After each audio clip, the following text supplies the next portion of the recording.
Welcome back to the deep dive. Today we are tearing into the claims around a really popular piece of car audio gear. Oh yeah, these are everywhere. The JBL Stage2 624FHI speakers. Exactly. Over 4,600 ratings online. And the big draw is this promise of a concert experience for under $50. And that budget price point is, well, it's the massive hook, right? It makes you think it's an easy, affordable upgrade. Okay, so let's unpack this. For under 50 bucks, what are you actually getting? I mean, technically? Well, on paper, the specs look pretty solid for the price. You've got polypropylene woofers, PEI balanced dome tweeters. It all suggests they're aiming for, a clean, clear sound. And the power, I see 240 watts peak on the box. Right, but the number that really matters for performance is the 40 watts RMS.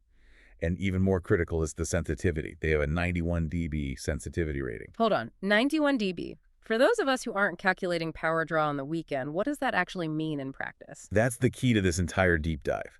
Sensitivity tells you how efficient a speaker is. Think of it like fuel efficiency for your car. Okay. A lower number, and 91 dB is relatively low in this category, means the speaker is power hungry. It needs a lot more juice from the amplifier to get loud compared to a more sensitive speaker.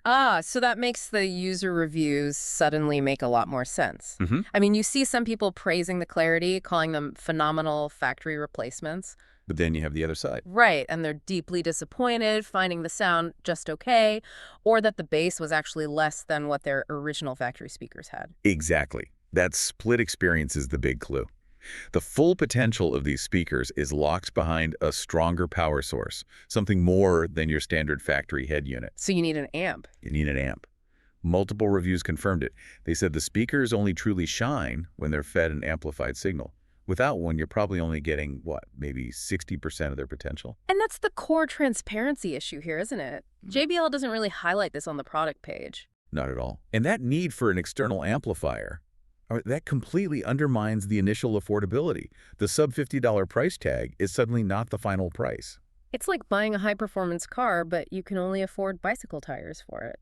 That's a great way to put it. It really reframes the whole conversation around value.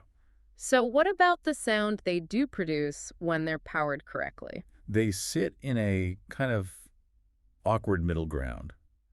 JBL as a brand tends toward a bright sound signature. Lots of emphasis on the high frequencies. Which is different from, say, Pioneer. Very different. Pioneer often leans more bass heavy. And then you have brands like Polk that offer a warmer, more mellow tone. The Stage 2 is trying to do a bit of everything.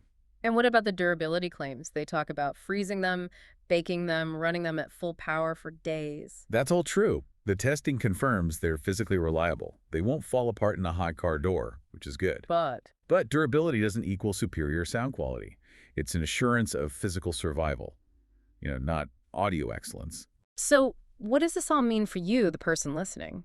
The takeaway here seems to be, Well, if you just want a direct factory replacement, running off your basic head unit power, they can be a decent improvement in clarity, especially for a casual listener on a tight budget. but if you're chasing that transformative sound quality they hint at, Then you have to factor in the cost of an amplifier. And by the time you buy the speakers and the amp, your total investment is often more than if you had just bought a better, higher sensitivity speaker in the first place. so this deep dive really shows how important it is to look past the marketing. You have to check specs like sensitivity and, just as important, read what other users are saying to bridge that gap. You have to. It's about understanding what's really required to unlock what's being advertised. Which brings us to a bigger question, I think.